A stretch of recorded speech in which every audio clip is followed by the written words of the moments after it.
نبی صلی اللہ علیہ وسلم۔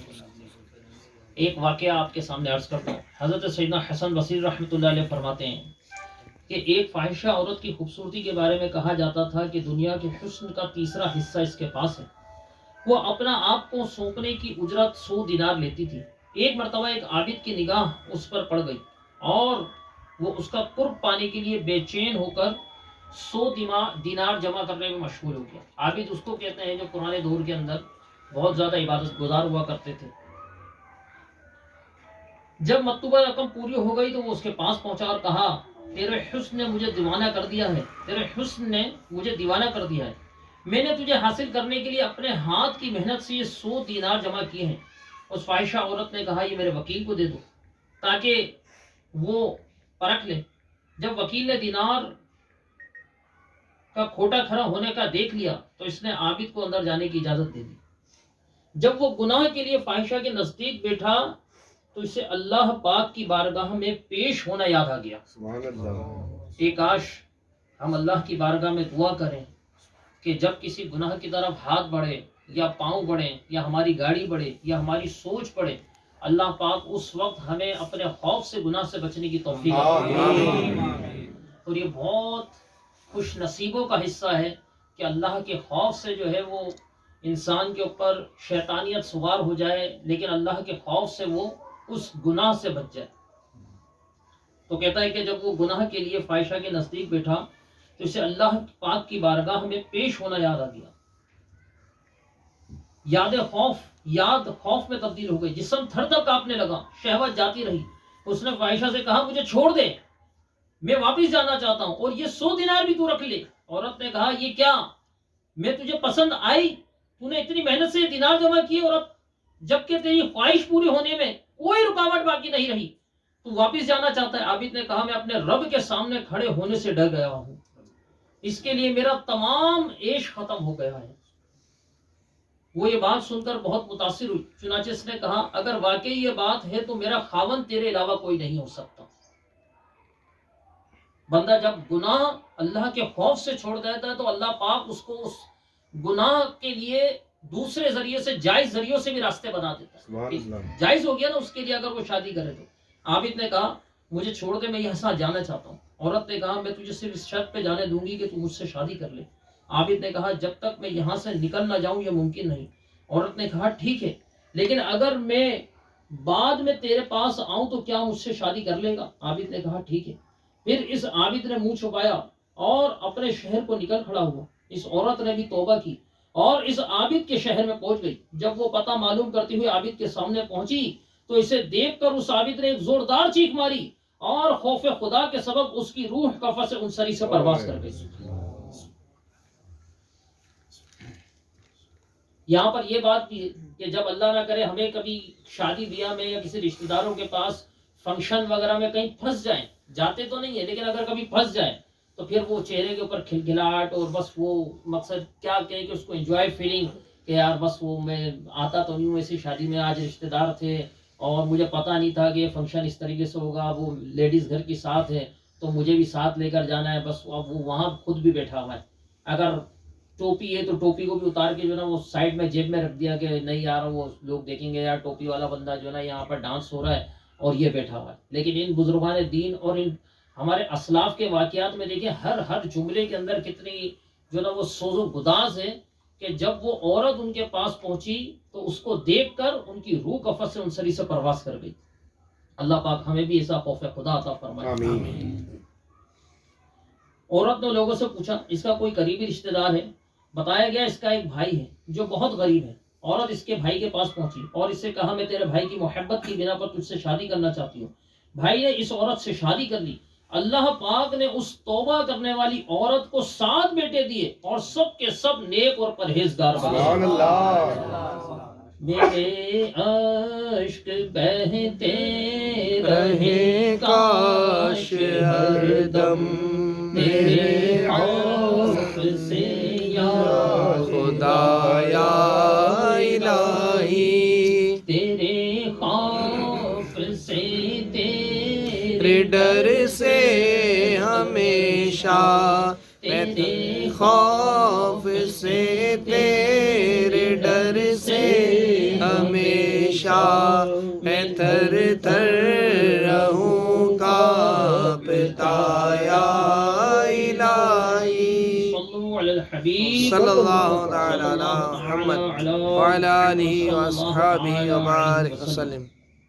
پیارے اسلامی بھائیوں، مزید لکھا ہوا ہے کہ بزرگان دین آخرت میں بارگاہ الہی میں پیشی سے خوف زدہ رہتے، مگر دنیا میں بھی ان کی ایک عجیب کیفیت ہوتی تھی. اور حضرت ابراہیم علیہ السلام کے بارے میں لکھا ہوا ہے کہ حضرت ابراہیم علیہ السلام جب نماز کے لیے کھڑے ہوتے تو آپ کے دل کی دھڑکن خوف خدا سے اتنی تیز دھڑکتی کہ 1 میل دور سے آپ کے دل کی دھڑکن کی آواز جو نا محسوس کر لی جاتی. اور یہ حضرت ابراہیم علیہ السلام ان کا کیا درجہ ہے کہ سرکار علیہ السلام کے بعد دوسرا درجہ حضرت ابراہیم علیہ السلام کو حاصل ہے. لیکن یہ خیسے خوف خدا سے لرزہ و ترسا رہا کرتے تھے.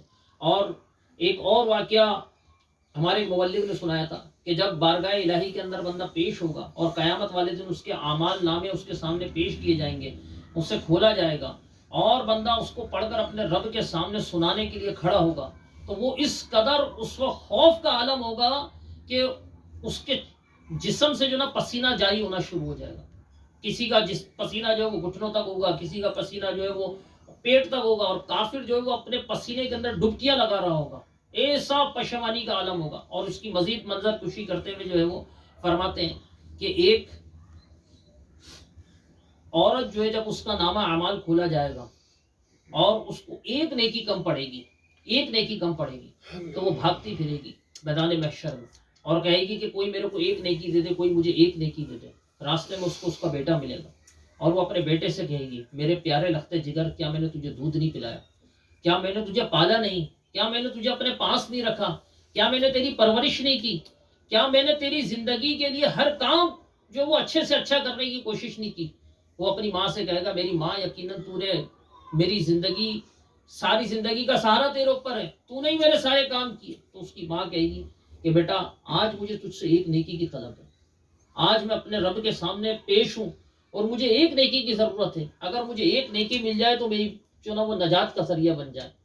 وہ بیٹا کہے گا، ماں میں اپنے جسم کے گوشت کے ٹکڑے کاٹ کے تیرے کو دے سکتا ہوں، لیکن آج جس کیفیت میں تو مبتلا ہے اسی کیفیت میں بھی مبتلا ہوں، میں تیرے کو 1 نیکی نہیں دے سکتا. غور کریں، وہ ماں جو اپنے منہ کے نوالے اپنی اولاد کو کھلا دیتی ہے، پوری رات جاگ کر سردی کے عالم کے اندر اگر گھر چھوٹا ہوتا ہے تو گیلی جگہ پر خود سوتی ہے، لیکن اپنی اولاد کو سوکھی جگہ پر سلاتی ہے. 4 5 6 جتنے بچے ہوتے ہیں، جب تک ہر بچہ ناشتہ نہ کر لے ماں کو قرار نہیں آتا. ماں کی کوئی پسندیدہ چیز نہیں ہوتی گھر میں، جو اس کی اولاد کھائے وہ چیز ماں کھاتی ہے. پھر یہی سوال بیٹا اپنی ماں سے کرے گا، ماں تیرا حساب شروع ہو چکا ہے اور میرا حساب ابھی باقی ہے، مجھے بھی اسی چیز کا خوف ہے، کیا تو مجھے 1 نیکی پیش کر سکتی؟ شاید ہو سکتا ہے کہ اس 1 نیکی کے ذریعے جو ہے نا میری نجات کا ذریعہ ہو جائے. تو اس کی ماں بھی یہی کہے گی، میرے لختے جگر، میں بھی اسی کیفیت میں ہوں اور میرے جسم کے ٹکڑے تیرے لیے حاضر ہے، لیکن میں 1 نیکی پیش نہیں کر سکتی، 1 نیکی نہیں دے سکتی.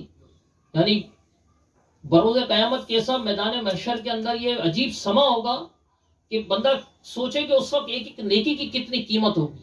امیر اہل سنت فرماتے ہیں نا کہ آج فالتو وقت ضائع ہو رہا ہے، فری وقت ہمارا جو نا ویسٹ ہو رہا ہے، اور لوگ اگر 1 مرتبہ سبحان اللہ کہہ دیا جائے تو اللہ پاک اس کے لیے جنت میں 1 درخت لگوا دیتا ہے. سبحان اللہ. 1 مرتبہ الحمدللہ کہہ دیا جائے تو اللہ پاک اس کے لیے جنت میں 1 درخت لگوا دیتا ہے. الحمدللہ. لیکن ہم بس زندگی کے اوقات گزرتے جا رہے ہیں. حضرت فاروق اعظم رضی اللہ تعالیٰ عنہ یہ روزانہ رات کے وقت اپنے پاؤں کے اوپر گرا مارا کرتے اور اپنے آپ سے خطاب کرتے کہ عمر آج تو نے کیا کیا، آج کا دن تو نے کیسے گزارا، آج تو نے کیا کیا عمل کیا. ابراہیم بن ادم رحمۃ اللہ علیہ کا واقعہ ہے کہ یہ حمام میں نہانے کے لیے جا رہے ہوتے ہیں. پرانے دور میں 7 طرح کا طریقہ ہوتا ہوگا، تو حمامی نے ان کو روک لیا اور بولا پہلے پیسے دیں پھر اس کے بعد اندر جا سکیں گے. تو یہ رونا شروع ہو گیا. تو وہ گھبرا گیا اور کہہ رہا ہے کہ نہیں اگر آپ کے پاس پیسے نہیں ہیں تو آپ ایسے ہی چلے جائیں. لیکن ابراہیم بن ادم رحمۃ اللہ علیہ زارو قطار رو رہے ہیں. اور پھر جب ان سے پوچھا گیا تو کہتے ہیں کہ میں اس وجہ سے نہیں رو رہا کہ میرے پاس پیسے نہیں ہیں، بلکہ میں اس وجہ سے رو رہا ہوں کہ آج پیسوں کا تقاضا کر کے تم نے مجھے حمام میں جانے سے روک دیا. اگر نیکیاں کم ہونے کے سبب مجھے جنت میں جانے سے روک دیا گیا تو میرا کیا ہوگا. اللہ پاک ہمیں نیک اعمال کرنے کی توفیق عطا فرمائے. آمین. پیارے اسلامی بھائیوں، یہ ہمارے مرحوم ناصر محمود عطاری یہ دنیا سے تشریف لے گا. اللہ پاک ان کی مغفرت فرمائے. آمین. ہمیں خوب ایصال ثواب کرتے رہنے کی بھی توفیق عطا فرمائے. آمین. امیر اہل سنت فرماتے ہیں کہ جب بندہ دنیا سے چلا جاتا ہے اس کے لیے کوئی دنیا کا تہوار کچھ نہیں ہے. عید، بقرعید، محرم، 14 اگست، ہر رات دن اور ہر لمحہ اس کے لیے یکساں ہے. اور مردہ جو ہے وہ قبر کے اندر صرف اس بات کا انتظار کر رہا ہوتا ہے کہ کب قیامت قائم ہوگی اور کب میرا فیصلہ سنایا جائے گا اور مجھے کب تک یہاں پر رہنا پڑے گا. اور اللہ نہ کرے اگر گناہوں کے سبب اور رب کی ناراضگی کی سبب اگر عذاب قبر کے اندر مبتلا ہو گیا تو ہم سوچیں. امیر علیہ سنت فرماتے ہیں کہ جو بد نگاہی کرے گا اس کی آنکھ کے اندر جہنم کی آگ بھر دی جائے گی. اور اگر امیر علیہ سنت خوف دلاتے ہوئے دنیاوی مثال دیتے ہوئے ارشاد فرماتے ہیں کہ آپ ماچس کی تیلی جلائیں اور ماچس کی تیلی جلانے کے بعد جو کونے کے اوپر گول گول انگارہ ہوتا ہے اس کو تصور کریں کہ اگر ہمیں کوئی 10-20 لوگ پکڑ کے زبردستی آنکھ کھول کے اس کے اندر وہ ماچس کی تیلی کا جلتا ہوا انگارہ اس کے اندر ڈال دیں اور آنکھ بند کر دیں تو کیا ہوگا. بندہ برداشت نہیں کر سکتا، کسی حال میں برداشت نہیں کر سکتا.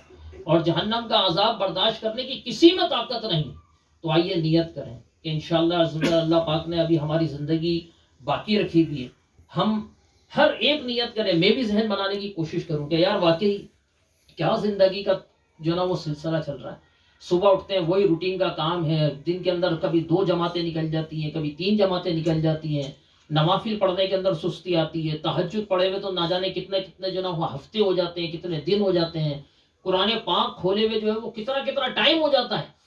اور بلکہ بعض جگہوں پہ تو شاید ایسا ہوتا ہوگا تو قرآن پاک جب رمضان میں پڑھنے کے لیے کھولتے ہوں گے تو اس کو جھاڑتے ہوں گے کہ رمضان کو قرآن پاک کو جو ہے وہ شاید ڈسٹ جو ہے نا وہ قرآن پاک کی برکتیں حاصل کر رہی ہوگی. اور ہم جب کھولیں تو اب پھر نہ زبان کے اندر اسپیڈ آتی ہے قرآن پاک پڑھتے ہوئے، نہ بندہ صحیح طریقے سے پڑھ پاتا ہے، بلکہ بعض تو شاید بھول بھی جاتے ہوں گے کہ یار یہ کون سے مخارج تھے، یہ کیا تھا، یہ کس طریقے سے پڑھا تھا.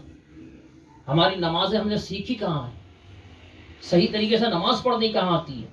اور نماز جنازہ کا طریقہ یہ ایک تعداد ہے جن کو نہیں آتی. ہمارے قریب کے اندر ایک علاقے میں نماز جنازہ پڑھنے کے لیے کچھ لوگ آئے تھے. تو وہ مقصد ایک کٹنگ شیٹنگ کے اندر ایک نوجوان کھڑا ہوا تھا اور وہ دروازے پہ کھڑا ہوا رو رہا تھا، زیادہ رو رہا تھا. بولا کیا تعلق ہے، کیا وجہ ہے کہ آپ جو نا نماز جنازہ شروع ہو رہی ہے اور اگر آپ کے یہ عزیز ہیں اور آپ یہاں پر آ بھی چکے ہیں، نماز جنازہ بھی نہیں پڑھ رہے، کچھ کہہ بھی نہیں رہے. بول رہا یہ جو مرنے والا شخص ہے نا یہ میرا باپ ہے اور میری بدنصیبی یہ ہے کہ آج میرے باپ کا جنازہ اور مجھے جنازہ پڑھنے نہیں آ رہا. میں اس اپنی افسوس کے اوپر اس افسوس کے ساتھ رہ رہا ہوں کہ میرے باپ کا جنازہ رکھا ہوا ہے لیکن میرے کو نماز جنازہ پڑھنی نہیں آتی. اپنے والد کا جنازہ تک نہیں پڑھ پا رہا. اور یہ میں شہر کی باتیں بتا رہا ہوں آپ کو، گاؤں کی باتیں نہیں بتا رہا. تو آئیے پیارے اسلامی بھائیو ذہن بنائیں کہ اچھی صحبت سے وابستہ ہو جائیں اور اچھی صحبت میں بھی اچھے لوگوں کی صحبت سے وابستہ ہو جائیں.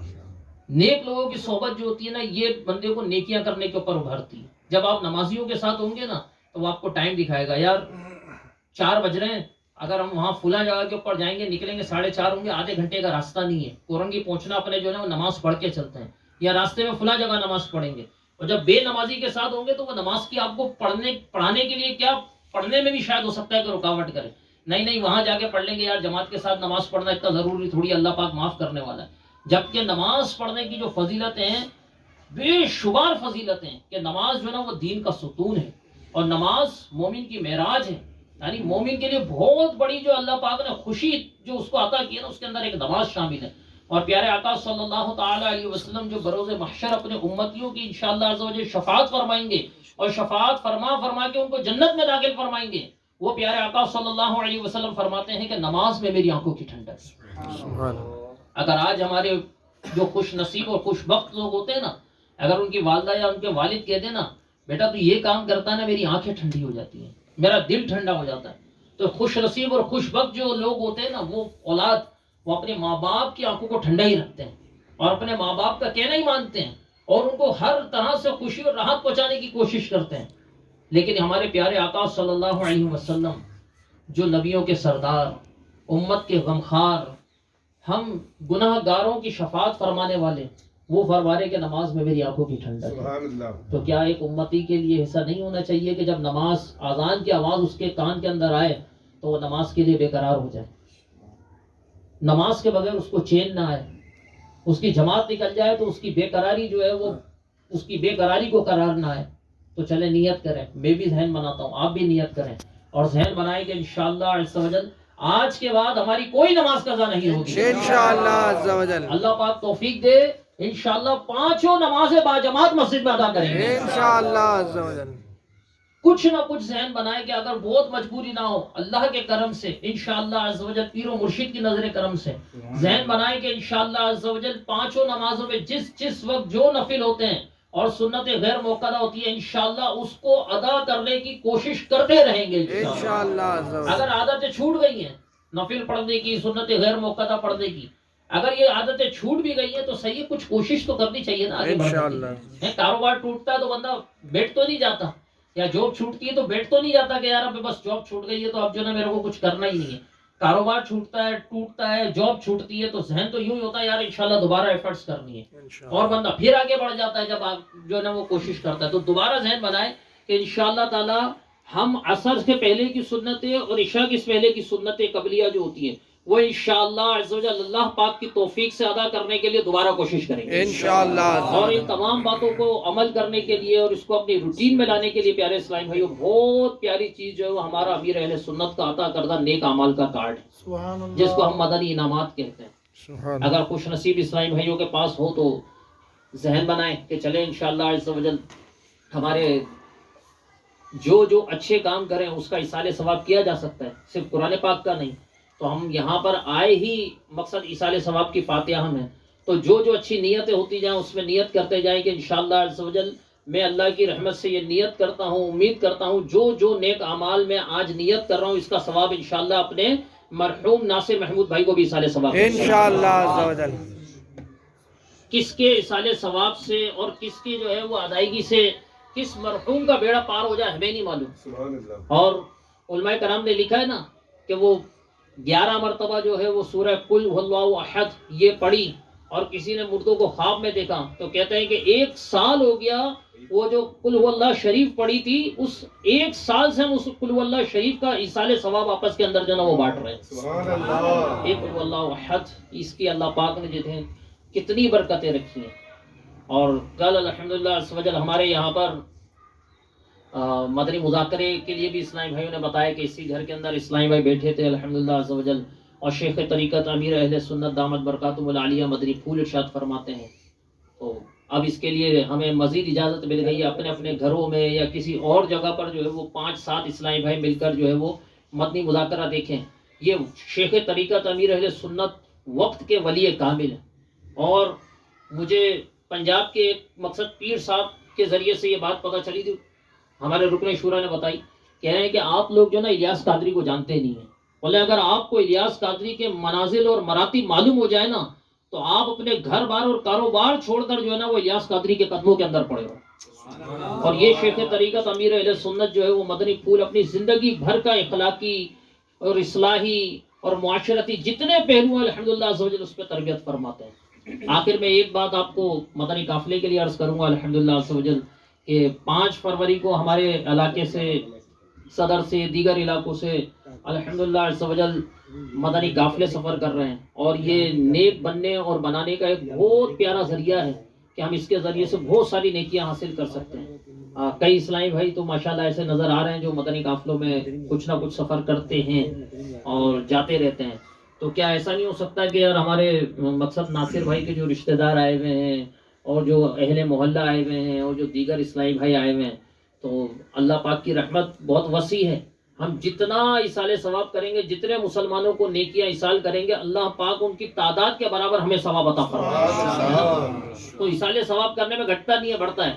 تو چلیں یہ مدنی قافلہ جو یہاں پر حاضرین ہیں وہ یہ نیت کر لیں کہ انشاءاللہ عز و جل ہم سارے کے سارے جس سے بن پڑے، جس کو خاص مجبوری نہ ہو، چلیں جی انشاءاللہ عز و جل اس مدنی قافلے میں سفر بھی کریں گے اور اس کا ایصال ثواب انشاءاللہ اپنے ناصر بھائی کو پیش بھی کریں گے انشاءاللہ۔ میں بیٹھے بیٹھے نیت کر رہا ہوں انشاءاللہ سارے نیت کر لیں 3 دن کے لیے صرف، پیچھے والے بھی نیت کر لیں، آگے والے بھی نیت کر لیں. کیا نام ہے بھائی؟ ماشاءاللہ. میں بالخصوص جو اہل محلہ ہیں اور جو ہمارے رشتہ دار بھائی آئے ہوئے ہیں، جو اہل محلہ ہیں اور جو رشتہ دار آئے ہوئے ہیں، ان سے گزارش کروں گا جی. فیصل بھائی کے بھائی بھی ہیں ماشاءاللہ. ہاں یہ میں چہرے سے کیا بات ہے بھائی، جاوید بھائی کی ماشاءاللہ ہے. انشاءاللہ جاوید بھائی اور دیگر یہ آگے والے تو رشتہ دار اور مقصد کے کچھ اسی طرح محسوس ہو رہے ہیں. اگر آپ مدنی قافلے میں گئے ہیں تو مرحبا، اور اگر ابھی تک نہیں گئے تو ایک مرتبہ یار جا کر تو ہمیں ٹیسٹ تو کرنا چاہیے نا ان نیکیوں کو بھی. ہیں ہوتا ہے یار، وہ وہاں کا کھانا کھانا ہے تو وہاں کا کھانا کھانا ہے تو وہاں کی کڑھائی مشہور تو وہاں کی ہانڈی مشہور، تو چلو ایک مدنی قافلے کا ٹیسٹ بھی مشہور ہے. پیر و مرشد جو ہے نا وہ اس کی ترغیبیں دلاتے رہتے ہیں، سیکھنے سنتے قافلے میں چلو، لوٹنے رحمتیں قافلے میں چلو، پاؤ گے راحتیں قافلے میں چلو، لوٹنے رحمتیں قافلے میں چلو. تو قافلے میں جائیں گے تو انشاءاللہ عز و جل مدینہ مدینہ ہو جائے گا. اب یہاں سے ہم نے 5 فروری جمعے کی آ رہی ہے، تو جمعرات کو اجتماع کے بعد انشاءاللہ عز و جل ہمارے مدنی قافلے سفر کریں گے. اقصی مسجد سے ایک مرتبہ دوبارہ ہاتھ اٹھا لیں، میں زیارت کر لوں آگے والے کی. کیا بات ہے. آپ کا کیا نام؟ جاوید بھائی. اور بھائی چھٹیاں بھی باہر بھی اسلامی بیٹھے نا، باہر آواز. اور کیا بات ہے، باہر والوں کا کھڑکی سے ہاتھ نظر آ رہا ہے. سبحان اللہ جی، واہ بھائی واہ، واہ بھائی واہ، مدینہ مدینہ ماشاءاللہ. آگے والے مزید آپ بھی حضرت، یہ کیا، یہ تو ہمارے اسلامی بھائی ماشاءاللہ پہلے ہم یہ دوبارہ بھی جائیں گے ہیں، ہم نے جانا بھی ہے اور اپنے اپنے دوستوں کو ساتھ تیار کر کے لے کر بھی جانا ہے انشاءاللہ. جیسے گھومنے جاتے تو پتہ نہیں یار، یہ پوری ٹیم جانی چاہیے، پوری چین، پوری گیدرنگ ایک ساتھ ہونی چاہیے. تو انشاءاللہ مدنی قافلے میں بھی پوری چین جائے گی، مدینے بھی پوری چین جائے گی، اور جنت میں بھی سرکار کے پیچھے پیچھے جائے گی انشاءاللہ. اللہ پاک ہمیں عمل کرنے کی توفیق عطا فرمائے. آمین. آمین بجاہ النبی الامین.